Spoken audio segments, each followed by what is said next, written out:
Bitcoin morreu de novo, como muitas pessoas adoram dizer. As pessoas que ficaram de fora da grande alta do Bitcoin sempre adoram falar com qualquer quedinha que o Bitcoin morreu, não é mesmo? Mas depois de tanta queda e depois de tantas informações, tantas notícias sobre o Bitcoin, será que tá na hora de comprar? Bitcoin é um bom investimento? É uma oportunidade? Ou é só uma bolha que tá prestes a estourar? Eu vou compartilhar nesse vídeo com você a minha opinião, né, sobre o Bitcoin, para você realmente entender se para você faz sentido colocar o Bitcoin ou não nos seus investimentos. Caso você goste do que eu falar aqui, eu peço que você dê o like e compartilhe com os outros amigos que também querem saber sobre o assunto, certo? Vamos lá. Bom, eu não acho que eu preciso explicar exatamente o que é, né, o Bitcoin. A gente sabe que o Bitcoin é uma criptomoeda descentralizada, qualquer coisa governamental não tem nada a ver. Ela não é uma das moedas fiat, que a gente chama. Moedas fiat são aquelas moedas que são padrões dos países, como por exemplo o dólar, o euro, a libra ou o real. Essas são aquelas moedas fiat, que são moedas governamentais que podem ser imprimidas, etc. E também tem as criptomoedas, que como por exemplo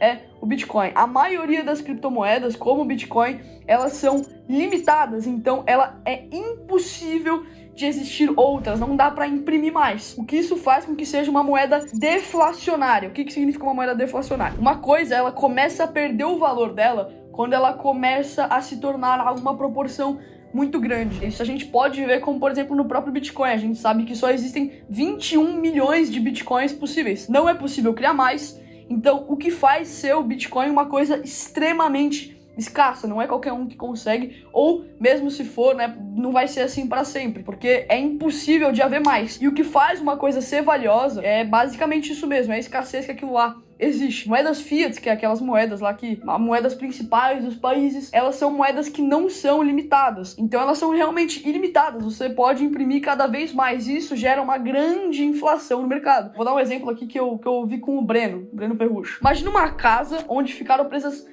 muitas pessoas lá dentro, uma mansão gigantesca que existem milhares de produtos lá dentro, né? E aí cada pessoa se apropriou de um cômodo da casa com os produtos, e aí basicamente eles formaram uma economia lá dentro, que eles tinham um dinheirinho lá e eles iam comerciando coisas. Só que imagina, do nada assim, aparece o dobro de dinheiro que tinha naquela casa. Então as pessoas, elas vão decidir compartilhar aquele dinheiro de forma igual entre cada uma. Só que se aumenta a capacidade de dinheiro, mas não aumenta a produção, as pessoas que vão estar vendendo o produto, elas vão começar a cobrar mais caro, porque elas sabem que a pessoa do outro lado tem mais dinheiro para pagar pelo produto. Dessa forma, o nosso dinheiro ele vai começando a perder o valor. Nosso poder de compra diminui. Então, principalmente isso a gente afeta mais as pessoas com a inflação, para as pessoas que são mais pobres e que têm menos dinheiro realmente. Porque para uma pessoa que é bilionária, um pouquinho a mais de inflação ali no arroz, na gasolina, qualquer coisa do tipo, não é um grande problema. Tá bom, mas o que isso daí tem a ver com o Bitcoin? Como eu tava falando, o Bitcoin, ele é limitado. E isso é um dos pontos muito bons dele. Ela é uma moeda, né? O Bitcoin é uma moeda que é deflacionária. Ela nunca vai sofrer inflação porque não dá para existir mais, não dá para perder o valor dela. Um outro motivo pelo qual eu também gosto muito do Bitcoin é o fato dele ser uma moeda totalmente descentralizada e antigovernamental. Isso significa que ela é uma moeda anticomunismo, anticapitalismo, anti qualquer outra coisa que envolva política. Então, se a gente for ver grandes países que foram pro buraco por causa, né, do socialismo que foi implementado, né, se a gente for ver a Venezuela, a Argentina, Cuba ou outros grandes países que estão indo aí com a economia pro buraco, muitos desses países estão usando praticamente o Bitcoin como moeda principal, porque já o dinheiro deles já não tem mais valor. Se você for olhar, na verdade, as pessoas na Argentina nem praticamente é mais tão usado o peso argentino. Lá eles usam como moeda principal quase o Bitcoin. Uma notícia recente que foi dada é que El Salvador adotou o Bitcoin como moeda principal. Então lá você pode usar normalmente aquela moeda, né, que é o Bitcoin, como moeda principal do lugar, porque ele já não vê mais sentido na própria moeda deles, etc. Isso faz muito sentido. Países que não estão bem financeiramente, que não estão economicamente desenvolvidos, que estão indo cada vez mais pro buraco, que estão caindo cada vez mais com a economia, eles sempre começam a usar cada vez mais o Bitcoin. A gente tá vendo isso acontecer cada vez mais na Argentina, na Venezuela, em Cuba, e tá acontecendo também no Brasil. Isso tá começando a ser implementado. Isso porque a nossa moeda tá sofrendo grandes inflações. Basicamente, a nossa inflação aqui no Brasil tá muito alta. O IPCA, que é o índice, né, de preços ao consumidor amplo, eu acho que é uma coisa assim, tá acho que 8% ao ano. Se eu não me engano, né, o IGPM, que mede a inflação real do país, tá próximo de 40%. Isso significa que a nossa inflação, a inflação do real, é de 40%. 40%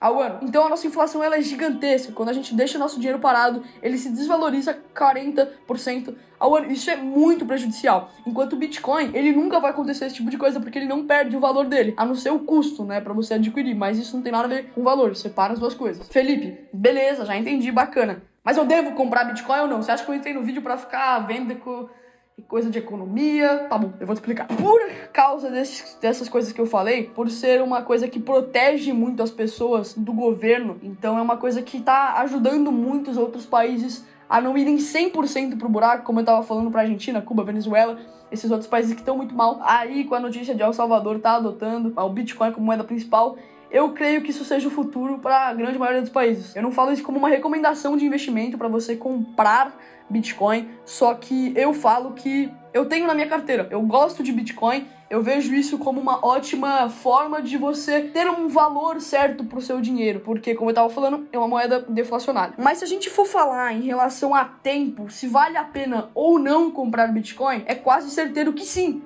vale a pena, considerando as bilhões de vezes que ele já morreu aí e não morreu de verdade. Se a gente for pegar um gráfico pra ver, ele já teve grandes quedas bruscas e no final ele sempre acabou subindo novamente. Não que isso tende a acontecer, porque já aconteceu uma vez, só que teoricamente falando, né, de acordo com o efeito Linde, que mostra, né, o efeito Linde, ele mostra que o que aconteceu tende a acontecer cada vez mais. E se a gente seguir o efeito Linde pro próprio Bitcoin, significa que o Bitcoin tende a se recuperar novamente. Só que vocês sabem que eu não gosto de olhar gráfico. Gráfico pra mim não tem sentido, seja uma moeda, uma ação ou qualquer outra coisa do tipo. Eu realmente olho, né, o Bitcoin como uma moeda. Eu até descarto um pouco o fato de ser uma criptomoeda. Eu considero como uma moeda que não é fiat, uma moeda que é deflacionária, anticomunista, anticapitalista, anti qualquer coisa que você pode imaginar. Por esse motivo, eu gosto muito do Bitcoin. E não recomendo vocês colocarem na carteira. Antes, eu recomendo que vocês estudem o case de Bitcoin. Por que o Bitcoin foi inventado e esse tipo de coisa. Mas o que eu posso falar é: eu tenho Bitcoin na minha carteira. E esse foi o motivo para eu ter colocado o Bitcoin na minha carteira. Espero que você tenha entendido. Espero que você tenha gostado.